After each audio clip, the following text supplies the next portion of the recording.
Well, hi, everybody. Welcome back to the Ask For It podcast. Today, I have a special guest on. His name is John Bennett. He is the co-founder of Formidably, an AI strategy and advisory firm that helps leaders, teams, and organizations adopt AI without losing their judgment. He is also the podcast host of the AI Collizer. John has spent years working at the intersection of technology, decision-making, and human thinking. Through Formidably, he advises companies on how to use AI as a collaborator, not an autopilot. And this is especially useful in high-stake environments where clarity, judgment, and responsibility still really matter. And most excitingly, he is the author of Don't Surrender Your Thinking, a timely and necessary book that pushes back on blind automation and AI hype. John argues that the real risk of AI isn't that it's smarter than us, it's that it's persuasive, confident, and fluent, even when it's wrong. And I'm sure we all have some sort of experience where we caught ChatGPT giving us an error. And the problem is that when we stop questioning it, we're quietly handing over our edge. So today we're going to talk about automation bias, the haha method, why fluent AI can erode critical thinking, and how the future doesn't belong to AI resistors or AI surrenders. It belongs to people who know how to think with AI, not through it.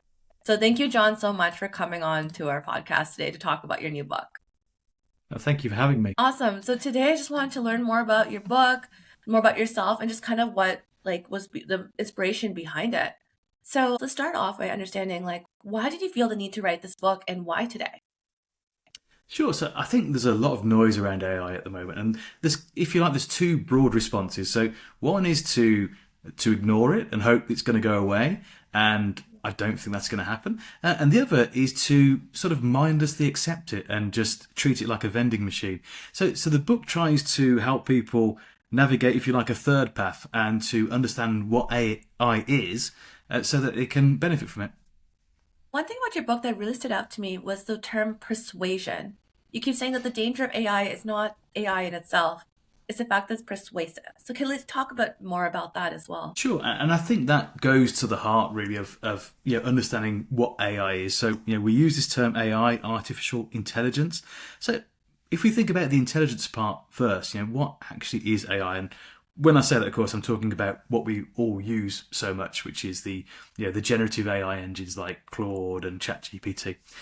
And what they are, they're pattern prediction machines. So they're trained on vast data sets to understand that if this particular piece of information occurs, then this piece of information is likely to be nearby. So, for example, they don't understand going out for a picnic and getting soaked. They don't understand that crops need water to grow. But they do understand that if the word rain is in a piece of text, then the word umbrella or forecast might be nearby.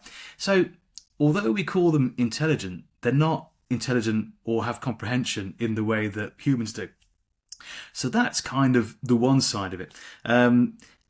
But they have this understanding, they have this pattern prediction, they'll put a word in. That's why we say they hallucinate sometimes, because sometimes they'll just put the wrong word in and they just get it completely wrong. But they do it in such a confident way and they're so fluent when they do it. That's where the persuasion comes in. So the general feel is that they're intelligent in the way that we are. They're not, but they're extremely persuasive in their answers. And I think that's where the danger is. True. I'm just curious too, why do you think that's the way they built this systems? Like all the people coming up with ChatGPT and cloud and all that. Why the persuasion? I think there's a number of things there. And I think one just is the way they're built and this training on vast data of communications, of websites, just naturally they're going to be persuasive because they've got inbuilt into them all the ways that we speak and actually more times when this word happens and this word happens after. So I just think there's just that fluency there, whether it's by design or just by default because of the way they're trained. I don't have access to that sort of information, but I think maybe that's what it is. Sure, that makes sense. Yeah, because I've fallen victim to it a few times, especially when it comes to math. I'd put in, be like, can you give me this answer? And it comes so confidently. It's like, it's this. And then I'm like, I don't think so. And then it's always like, oh no, you're right. It's this. And it's wrong again. But you're right. It comes with that confidence. And I'm like, can you just take a moment and think? Like I would think.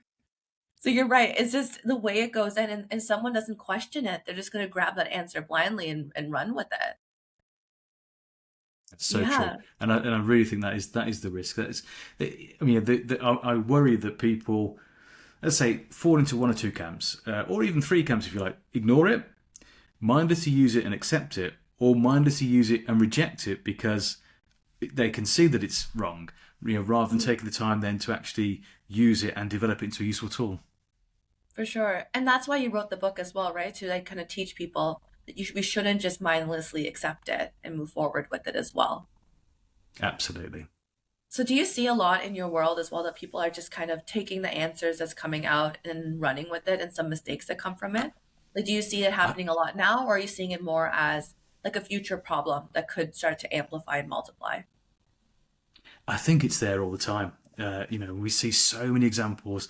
Just today in the news in the UK, there was an example of a decision made by a police force, and they'd based it on they'd used AI to make the report, and it completely fabricated some facts.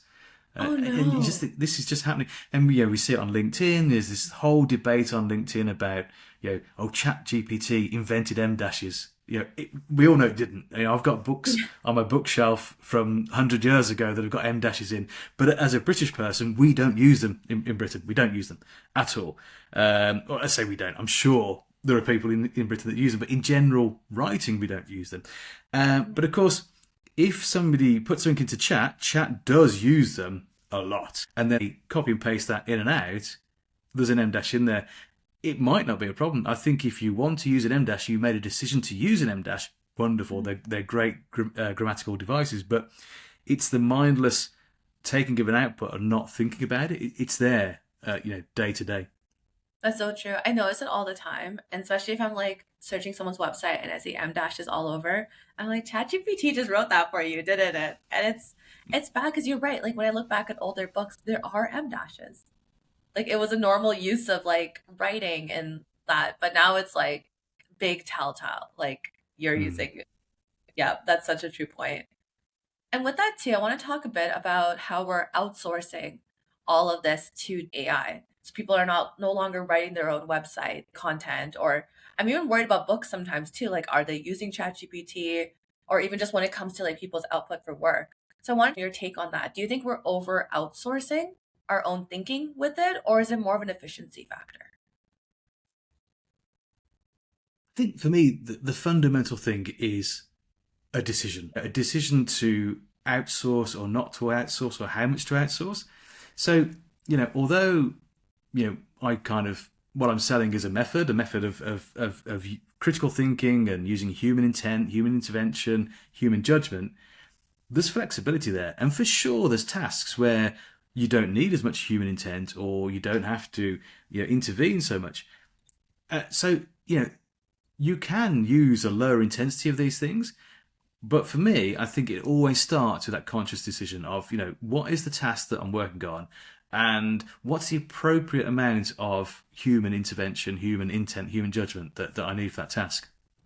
True. And that kind of goes into your haha method, right? The first one is about that human judgment and intent behind it. So let's talk a bit about that if you're open to sharing the full method as well. Sure, sure.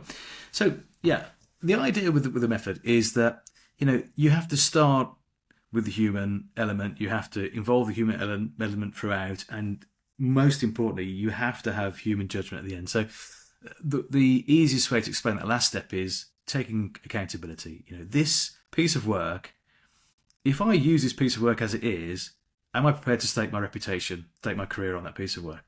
Mm. So, yeah, that's that human element. So you start with human intent.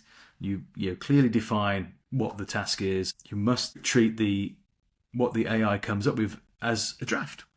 So many people take the first thing that AI comes with, and they either go, yes, I'll use that, or no, I'm not using that, I reject it. It's just a draft though. So then you use human intervention to have a conversation, have some dialogue back and forwards, use your expertise and knowledge to get the AI to revise it. You might revise bits yourself. And then eventually you get to a piece of work that you say, yes, I am going to take responsibility for that. So that's the haha method basically in a nutshell. I love that. And I love that you start and end with human because in the end we need to use AI as like a tool to enhance us, right? Not to like replace it. And like you said, like with the police, right? Like they released it and no one checked. And I'm sure that happens all the time in like big corporations and all that, where leaders are fully relying on this. Do you have an example or anything like that where you would apply the haha method for like your own work or for maybe just any other, like any corporate leader? Like, how would you suggest that they apply it? So, just for fun, I would suggest that we take something from your last episode. So, I was listening to an episode, and you had it was why cold outreach fails, and you Yeah. had this wonderful example of sending a restaurant sending emails. So I was thinking, oh, what kind of example could I give? And I thought, let's use that one because Okay, I it's love that.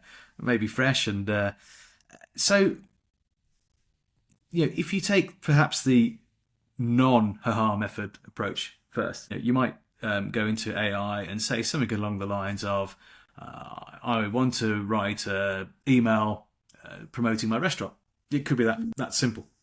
Yeah. Um, there's very low human intent in that. It's leaving so much to the AI to decide. Whereas, and what you described in the last episode, it was almost like the definition of human intent. So you said, okay, you defined the persona, the ICP. So let's say, using your example, it's to students at the local high school who might go to the restaurant. Okay, so we're saying to the AI, okay, I'm a restaurant, I'm this kind of restaurant, and I'm writing an email to this customer, and these are the key sort of benefits or offers that I'd like to promote to them. And this is for an email, and I want the tone to be friendly. So, in other words, you're building up rather than just going very simply, give me an email for my restaurant. You're building up all those stages, and you're making a very clear human intent. And the more time you spend on human intent, a lot of times, the less time you've got to spend on revision later on. So, AI will now go and do a draft, and it's going to come back with something, and then we're going to look at it in the mindset of, okay, well, we know who our ICP is, our persona. This is for the student, and we wanted to promote the fast food and how quick it is, and that we've got these deals on.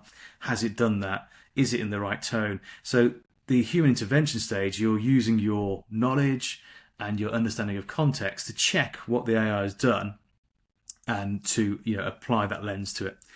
And then you'll make some suggestions. You want to be really specific in that. So, saying something like, "Oh no, that's no good. Make it better." That's not really human intervention. You could say, "Okay, well, I noticed that you have not mentioned the fact that all meals are delivered within 30 minutes, and also the tone you've taken isn't the right tone for our ideal customer. Can you make it more friendly, or can you, use shorter sentences, or being really specific in that feedback?" And then AI will go and do a revision. Now, although we do the method as haha, you can loop through that stage as many times as you want. So AI will come back out with something. You might make some more feedback. You might actually just amend it. So you might go, okay, I've gone as far as I can with AI. I'm gonna change that one sentence myself. I'm gonna reorder the sentences. And then eventually you get to human judgment. And as I mentioned earlier, that is am I prepared to take responsibility for this piece of work? If I send this email, am I prepared to accept the portrayal of my brand that gives? Am I prepared to, deal with any consequences? So in a nutshell, that's the method. Wow. No, that's incredible. And like, I'm just like mind blown a little bit as well because I love the idea that you said at the end. It's like, would I like stake my reputation on this email? And I think that's so key. And I think a lot of people are missing, even myself personally. And even the idea of giving it like proper prompts. Like when you were explaining it to me, it made me like remember like when we used to give people briefs to be like, okay, can you go write me this, like a content writer or someone putting together slides? Like if I were to outsource email writing, that's exactly what I would tell somebody. And I would want to minimize revisions because they charge for revisions. So it was just like a great reminder to me that we need to treat AI like an assistant or like an outsourced contractor. And then in the end, of course, it's still you outputting the work. So I think that was really brilliant. Brilliant. Thank you, John.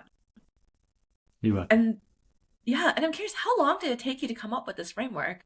It feels extremely foolproof. Like the way you just walked me through it, I was like, yeah, like of course I need to apply this today. So I'm like already going to start taking notes on this.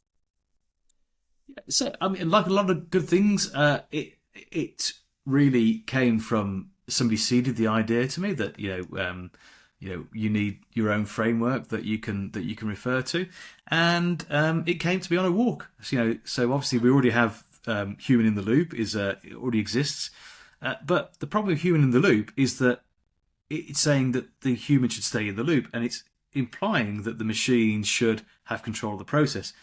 And I think that's the critical thing for me is that when you're working with AI, it's got to start with the human, it's got to end with the human, and the human has to intervene in the middle. And I think just over the course of this walk, I came up with the idea of haha, and then developed it from there. That's awesome. Yeah, I get most of my ideas on walks. So I love that. And then with that as well, so do you think right now, if people don't apply this framework and we're just relying on AI, are we becoming lazier? Like in just your opinion. I feel like that's a really blunt thing to say, but just out of your like professional opinion, do you think that's what's happening? Because I do see that if we start to apply the haha method, we're going to be start bringing back our own critical thinking skills. And so we're using AI to enhance ourselves. But the way people are right now, like even you mentioned, people just say make it better. And I fall victim to that all the time. I always start screaming at ChatGPT, being like, "Are you kidding?" But it's like it can't read my mind, right? But I'm expecting this output. So just curious on where you see humans are kind of going with their thinking. I think in both directions is Yeah. is my honest answer. AI is an amplifier, so if we are prepared to think, it can amplify our abilities. If we just want to cut corners and save time, it's going to amplify that as well. So it's down to a choice. But I think there's a real risk that if we make the wrong choice, if we let AI do the thinking for us, we could start to lose that ability. And over time, we're going to find it harder to think critically.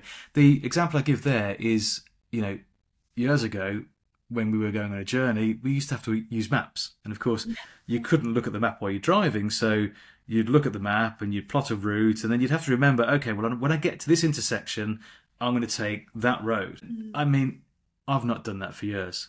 Now my watch will vibrate when I get to a junction, and if it's three vibrations, I know I'm going left. If it's five, I'm going right. You know, how would I cope if I had to look at a map again?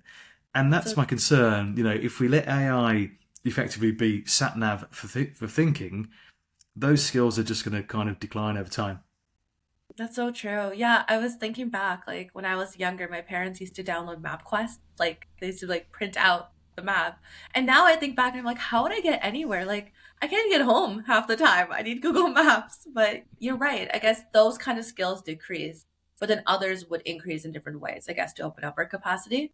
So one of my questions to you on that as well is that as AI improves, what skills do you think we need to focus on improving? Because certain things like email writing or grammar, like those things are being taken off our plate now.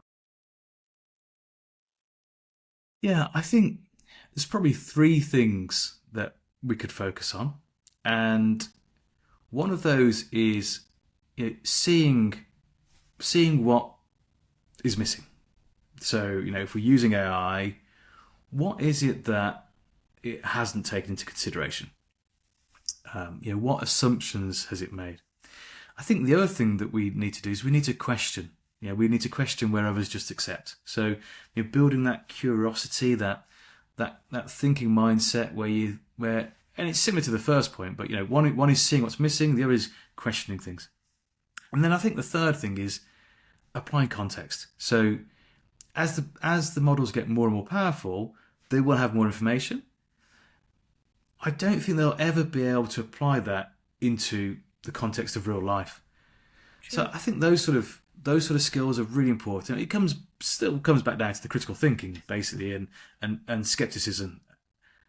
I call it productive skepticism. So not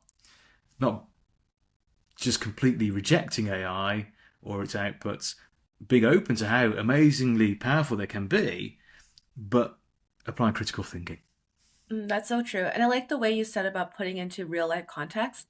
For example, a lot of my listeners probably use a lot of role play tools with AI for looking for jobs or for practicing their sales skills. And there's amazing tools out there. Like I used one recently to help train some sellers.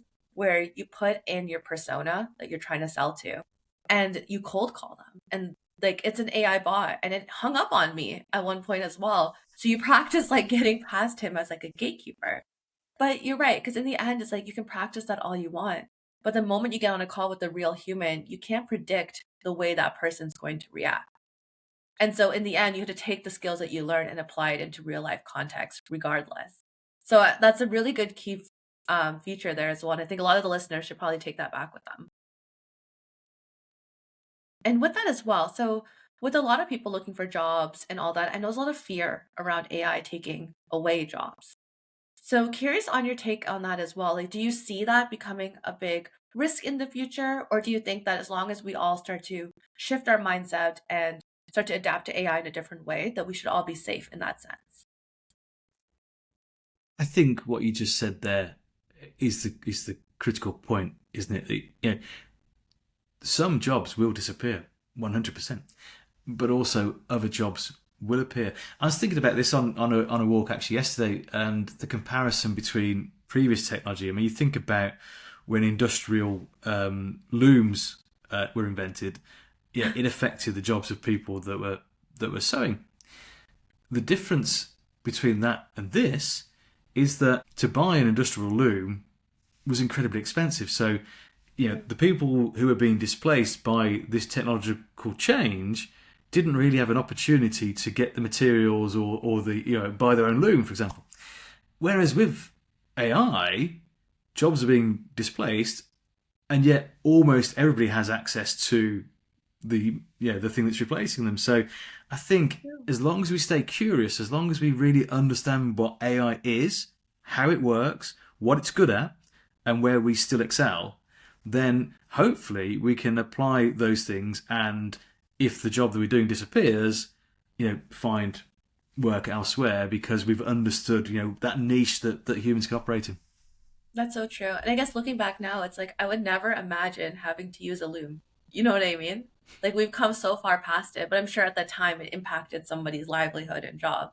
So you're right. I guess it's just that iteration of as society grows and we all progress and get better at different skills. That's just something that's going to happen inevitably. Hmm.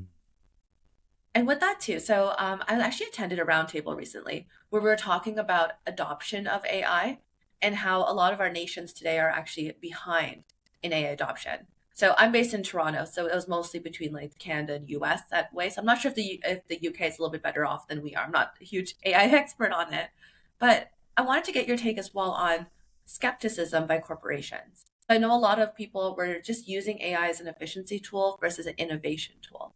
What's your advice to leaders out there on how they can balance their own skepticism or their team skepticism while also trying to stay innovative and ahead of the game?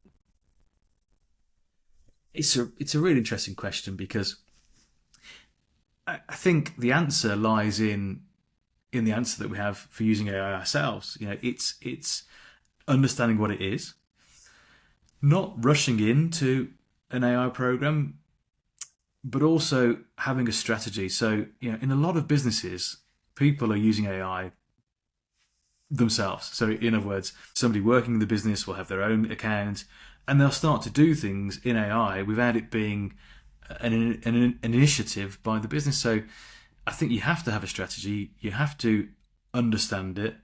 You have to be open-minded, but you also have to be skeptical. And I think leaders need to do that. They need to start small, Okay. work out where it can work for the business, and develop something that adds value. Okay, I like that. Can we talk more about how to like show the value? Because I know a lot of organizations are rolling out so many AI tools. And I know there's a lot of mistakes behind adoption for that as well. You mentioned starting small.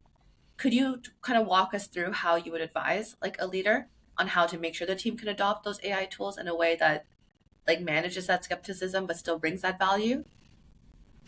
100%. I mean, you have to show the value. So I've seen both. I've seen big rollouts of AI where that value hasn't been demonstrated, and then you end up with reluctance. You end up with fear because people think, well, is this being rolled out because they're trying to get efficiencies and my job's at risk? So I think that's a really bad way of doing it. that big launch, if you like, dictating the way AI is going to be used. For me, the approach I always recommend is to start small, find a project where it can truly add value, but do that in conjunction with the team. So let the team be involved in how you shape the project, how the value is created, because at the end of the day, they understand their role better than anybody else will understand it. And get something that is successful, get something that adds value and that saves the team time. Once you've done that, they'll become ambassadors for the change. And then at that point, then you can do bigger projects, do workshops. But you need to, as I say, get that kind of pilot project done in conjunction with a team that builds early success and builds ambassadors. I think that's so timely because I work with a lot of sales leaders and they're always switching AI tools for their outreach. They're always switching between like HubSpot and Salesforce or Apollo and like outreach, and it's hard for the teams. But you're right. I like that you said like involve the team. So I think that's a huge takeaway for all the listeners as well. It's like bring your team in early, hear their feedback, and have them part of it. Because I like how you said like they'll turn into ambassadors for it and then help with the adoption of it. So that's amazing advice, John. Thank you. All right. So John, we are nearing the end of our time. But before we leave off, what's one thing that you want to tell all the listeners that they can really take away from your book? Maybe not so much from my book, but just from all the things we've spoken about.